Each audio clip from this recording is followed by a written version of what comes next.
Let's review this solar system planetarium model. So, nabili ko to sa Lazada and I'm just going to place the link dun sa description. Then, let's start with the packaging. So, sa packaging, hindi ganun ka-okay. Kasi kung makikita nyo dito sa part na to, yan, crumble siya. Dito rin sa likod. Yan. Tapos actually dito meron din siyang punit. Naka-bubble wrap naman siya nung dumating, pero aside from bubble wrap, wala na kasing ibang patigas. So, alam naman natin yung nangyayari sa mga parcels, di ba? Minsan binabato-bato yan. Kaya yun, yung sinapit ng box natin. But to be fair, check din natin syempre kung ano yung nasa loob. So, meron siya syempre manual, assembly instructions. Dito natin makikita yung mga parts na kasama dito sa loob ng box. So, mamaya isa-isahin natin yung ilalabas. Tapos, nandito na rin yung instruction. So, maganda sa instruction nila, malinaw yung mga visuals. Yan. Tapos, meron din sila ditong model kapag lahat ng mga parts ay pinagsama-sama na. Dapat ganito siya. Meron din silang painting tips. And ito yung maganda. May educational side siya kasi sinabi nila yung mga information about each planet and of course about the sun as well. So yun yung laman ng manual. So now,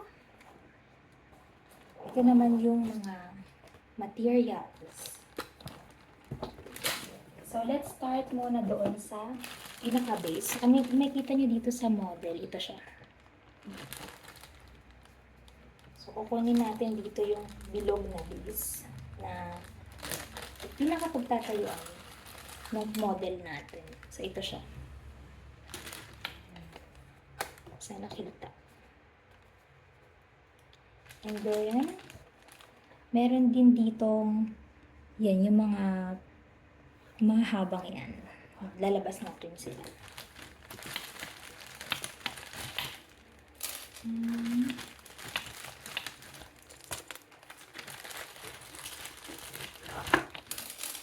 So, maganda to kasi educational siya.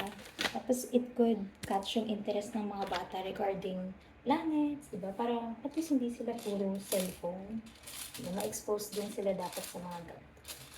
So, yan. Meron tayo ditong ganito. Yan. So, pag nakita nyo tong part na to, ito yung ilalagay dito sa gitna. Yan. Sa center ng base natin. And then, dapat meron din kayong makikitang 8 na pahabang ganito. Yan. So, let's start doon sa pinakamahaba. So, dapat i-arrange mo siya sa according to its height or according to its length. Kasi, ilalagay natin dapat sa pinakamababa or pinakailalim yung pinakamahaba. So, ito yun. Tapos, habang umaakyat tayo, dapat paiksi siya ng paiksi. So, yan. So, next na mahaba ito. Siya naman lalagay natin. Then, this one. Medyo mabilis lang din siyang ma-identify kasi malalaki naman yung differences ng length nila. So, nakaka-enjoy din kahit na may edad na ako. Ang saya mag-assemble ng mga ganito. And, yun. Para ma-appreciate din natin, syempre, yung pagiging educational niya. At hindi kayo malilito kasi, kita niyo yan. Diba siya? Yung bawat ganito, rotating thing na to, meron siyang pangalan ng planet, tsaka yung distance niya from the sun. And then finally, this one.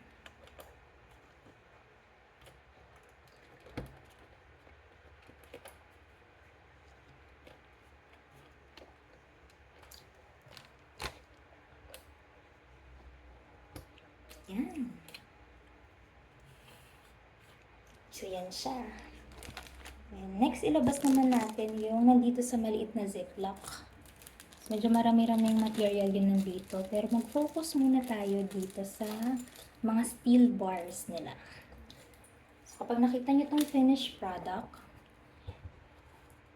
yung mga planets hindi natin direktang ilalagay dito sa dulo. Meron muna siyang steel bars.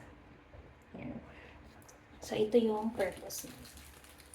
Actually, dito sa steel bars, kung makikita nyo, hindi siya nakaayos according to the length. So, yun. Parang medyo naka-random siya. Ito mahaba, maiksi, mahaba, maiksi. So, for the sake of this video, ipi-place ko lang sila randomly ha.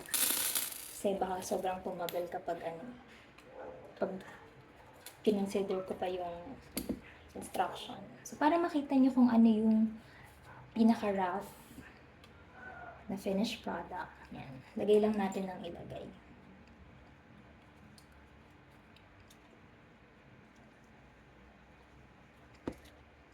Yan. Mabilis lang siya ilagay. Ganyan lang. Hindi nyo na kailangan ng special na tools para ma-assemble tong part na to. So, yan. Ganyan yung itsura niya. And then, of course, hindi mabubuo yung solar system natin kung wala tayong planets. So, natanggal na yung isa niya. So, dapat meron kang 2 sets na ganito. And for each set, dapat merong 9 na half spheres. So, ito kompleto. Ito kompleto rin. Natanggal lang tong isa. Yan. Hindi ko na to hindi ko na to aalisin kasi for gift kasi ito eh. So, at least nakita nyo naman na kompleto naman yung laman. Then, ito isa. Isa pang material para naman to doon sa planet na Saturn, di ba? Yung Saturn kasi kilala siya doon sa ring niya eh. Ito. So, ito yun. So, gagawin lang natin, lalagay siya doon sa gitna ng dalawang half sphere.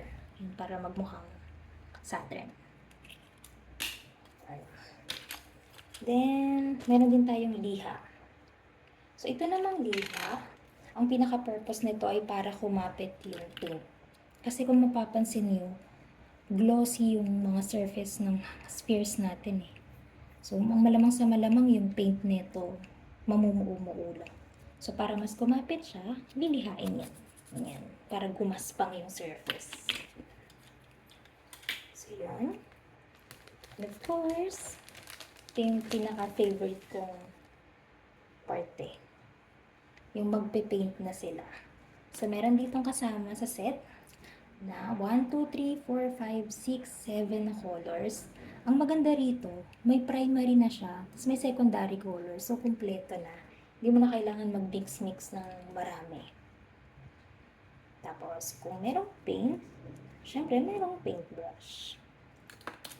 Yun. So far, kumpleto naman yung mga laman ng box natin. So, sa final verdict tayo. Sulit ba siya? I would say yes. Okay siya? For personal use, halimbawa, gusto mo lang na maging busy sa iba pang bagay yung anak mo, or mga pinsan mo, mga bata mong kapatid, pwede mo itong bigay sa kanila. Kasi para at least mabawasan yung screen time nila. Pero kung ibibigay mo siya as a gift, hindi ko mare-recommend given na yung box niya ay hindi ganun ka-okay. Kasi di ba importante sa atin na kapag nagbibigay tayo ng regalo, that presentable man lang. So, di ko alam kung baka dahil lang dun sa store na napagbilan ko. Pero, check nyo rin yung iba pang store sa Lazada or sa Shopee. Baka may mga maayos naman mag-pack. So, yun. Ang final rating ko for this ay 4/5 kasi okay siya, educational siya, kompleto yung materials, nakakatuwa siyang buuin. Pero -1 star dahil nga sa packaging. Ayun. Hindi ko mapakita yung pinakabuo pa sa ngayon kasi nga dahil ibibigay ko to na regalo. Pero, kapag nabuo na nung pagbibigyan ko yung lahat-lahat, kalayan na niya, I'll make another video. Bye-bye!